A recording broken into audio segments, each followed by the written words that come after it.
pas kita sama-sama mulai dengan senyuman yang ceria. Hai. Oke, nah kita mulai dari kasus pertama ya. Oke. Kasus pertama. Saya dengan Bu Rita ya. Ya. Kemarin namanya jadi Lia ya. Assalamualaikum Lia. Waalaikumsalam Bapak. Ya, Bapak boleh ngobrol sama Lia? Sebentar. Ada yang mau Bapak bicarakan? Boleh Pak. Boleh ya. Nah, hari ini Bapak itu sedang coaching sama Lia. Coaching ini untuk mengetahui kendala-kendala atau merefleksi sama belajar sama Bapak Rija, apakah ada kendala yang Lia rasakan. Nah, gitu ya. Boleh kan Bapak minta waktunya sebentar? Ya. Boleh Pak. Terima kasih ya Lia. Nah, kalau Bapak lihat, Lia itu anak yang cerdas. Nilai-nilai dia juga selalu bagus. Hasil pekerjaan dia juga selalu bagus. Cuman Bapak gini loh Lia, ada beberapa hal kalau Bapak lihat Lia sepertinya kurang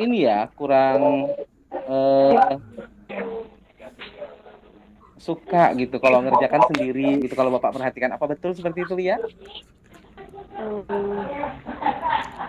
Iya Pak. Hmm? Iya juga sih Pak. Ya. Gitu ya. Karena mereka nggak mau ngerjain, jadi Lia yang ngerjain. Oh gitu. Jadi Lia kerjakan semuanya sendiri gitu ya. Nah, kalau menurut Lia, kalau dengan kondisi yang dia alamin sekarang, dia ngerasa gimana? Apa nyaman atau gimana gitu?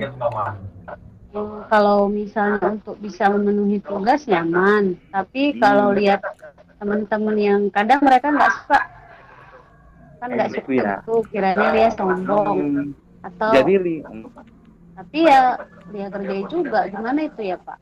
Oh, jadi dia ngerasa, dia kalau sendiri pun mampu gitu ya, tapi ternyata dia ngerasa teman-teman jadi menjauhi Lia gitu, seperti itu ya Lia ya? Iya Pak. Oh iya ya, gitu ya. Nah, dia nyaman nggak dengan seperti itu? Nggak nyaman sih Pak, karena mereka menganggap dianya sombong. Oh gitu. Nah, jadi menurut Lia, untuk mengatasi itu apa yang harus dilakukan? Ya sebenarnya Lia itu udah berusaha sih Pak ngajak mereka untuk ngerjain tugas sama, untuk belajar sama. Tapi kadang mereka nggak mau. Jadi ya sudah, ya udah mau gimana? Karena mereka sudah Lia aja, tapi mereka nggak mau. Oh gitu. Lia sudah pernah bicara nggak teman-teman tentang itu? Sama siapa Pak? Berbicara sama teman-teman kelompok gitu kalau.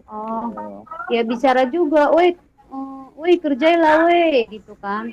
Tapi mereka karena tahu Lia yang bisa, akhirnya udahlah Lia aja gitu. Ya udah akhirnya malas lah Lia kerjain juga loh Pak. Kalau nggak nyaman loh Pak dengan seperti ini. Mereka maunya sama-sama belajar, jadi mereka sama-sama pintar. Oh gitu ya, iya sih bagus. Kalau gitu berarti Lia harus berkomitmen nih. Dia harus bisa, dia kan punya potensi besar nih, ya kan? Dia anaknya pinter dan dia sadar tuh kalau ternyata Lia nggak nyaman dijauhi teman, gitu kan? Nah, berarti mulai sekarang dia harus punya komitmen untuk berusaha bekerja sama dengan teman. Ya, kalau menurut Pak Faridi gitu. Menurut dia gimana?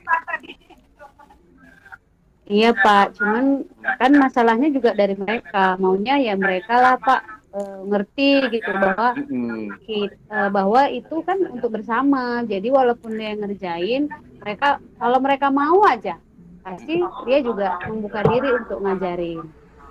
Jadi kadang-kadang masalahnya sebenarnya bukan dari diri dia sih Pak, sebenarnya dari mereka. Oh iya, benar.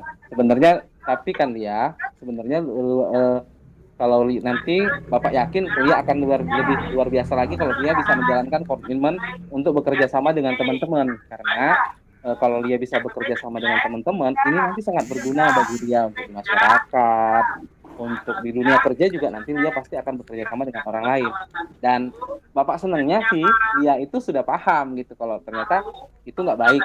Nah, dan ini nilai plus untuk Lia, untuk Lia. Nanti untuk ke teman-teman Bapak coba bantu untuk bicara di kelas. Nanti kan Bapak perhatikan tuh. Jadi kalau untuk nilai, ya nanti nilai pun kan pasti akan ada perbedaan.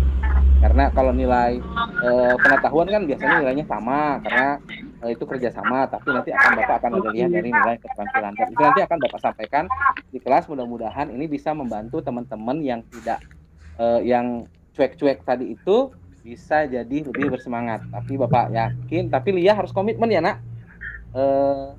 Lia harus komitmen untuk terus bisa bekerja sama dengan teman-temannya biar supaya menjadi ya potensi yang bagus dalam akademis juga bisa bagus dalam berelasi dengan teman-teman, kerjasama dengan teman-teman. Nah, gimana Lia? Cocok nggak untuk Lia? Iya Pak. Oke. Ya, Allah Lia nanti mau bekerja sama. Tapi mereka juga harus mau bekerja sama dengan dia.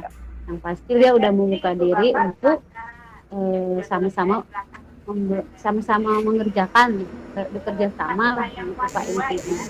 Nah itu juga penting untuk masa depan dia nanti kan juga bekerja dengan orang lain, Pak. Tapi kan masalahnya Pak, orang lain itu yang tidak nyaman dengan dia, menurut dia.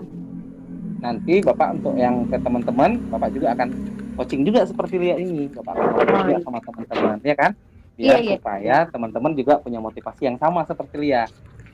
Keren sekali Lia ini, oke? Iya Pak, biar nyambung ya Pak. Iya, biar nyambung. Kalau nanti Lia aja yang Bapak nasihatin, teman-teman enggak ya sama juga bohong. Nanti ini makanya coach ini perlu Bapak lakukan. Mungkin itu saja dari Bapak. Terima kasih waktunya ya Lia. Semangat ya nak ya. Terima kasih ya Pak. Oke, silakan teman-teman diberikan masukan. Oke, siapa di luar ini? Bu Feli dulu coba. Saya. Baik, dalam proses coaching tadi Bapak ada menyampaikan tujuannya mengapa diadakan coaching ini. Lalu dalam identifikasi masalah, Bapak juga memancing untuk si coachingnya memberikan apakah masalah yang sedang dihadapinya, mengapa dia seperti itu, mengapa dia menyendiri, dan setelah mengetahui alasan itu, dapat membuat rencana aksi dengan memberikan balik kepada coaching apa yang dirasakannya jika teman-temannya mengatakan bahwa dia sombong. Lalu dalam akhirnya tanggung jawab itu Bapak juga memberikan umpan balik dan pertanyaan, membangkitkan semangat dan memotivasi coaching sehingga coaching mempunyai kesadaran sendiri dan tercapailah penyelesaian masalah itu. Kasih Bu Feli. Bu Fitri silakan. Ya, terima kasih ya Pak. Tadi menurut saya sistem coaching Bapak itu udah tujuannya sudah disampaikan, identifikasinya juga memancing pertanyaan-pertanyaan yang membuat murid itu membuka masalahnya sendiri, menceritakan sendiri gitu. Kemudian rencana aksi juga, tapi sedikit saya kasih saran Pak. Tadi kan di rencana aksinya itu tadi muridnya bilang kalau dia sudah mau berinteraksi ya, kerja kelompok dengan temannya. Cuman gara-gara dia kayak udah sama teman-temannya, kamu bisa, jadi dia males gitu kan Pak. Nah, mungkin di rencana aksinya ini lebih ditata lagi gitu Pak. Biar si Lianya ini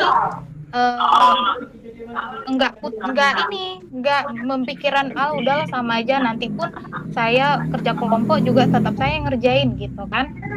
Apalagi kalau di SD, di TK memang seperti itu, susah untuk mengungkapkan apa masalahnya gitu kan. Cari solusi juga juga bingung mereka. Makanya guru sih yang selalu memancing dan mengkonfirmasi permasalahan dan solusi yang baik untuk dia. Komitmen juga udah Bapak beri umpan balik juga sama dia untuk bertanggung jawab, membuka diri kepada teman-temannya. Itu sudah bagus. Cuman tinggal di rencana aksinya aja lebih ditekankan dan diarahkan lagi gitu. Ya. Kalau itu sih menurut saya. Terima kasih. Karena ini dia tadi saya sedikit ya. Karena tadi si Lia ini bermasalahnya itu kan dari diri dia sudah timbul kesadaran ya. Berarti dia sudah akan berusaha walaupun mungkin dia masih ada rasa ketakutan. Tadi saya coba menguatkan dengan akan mengobrol dengan temannya juga gitu kan. Karena saya sebagai guru kan saya juga bertanggung jawab untuk memperbaiki semua kelas, bukan cuma si Lia. Jadi itu termasuk rencana aksi yang saya lakukan walaupun itu karena menurut saya ini nggak bisa satu arah gitu ya kan. Satu arah harus saya juga sebagai guru untuk membantu mengcoach teman-temannya nanti. Ini itu ya. Oke, cukup ya. Baik sekali. Berapa menit ini sekarang? Oke, kita lanjut ke coach yang kedua ya.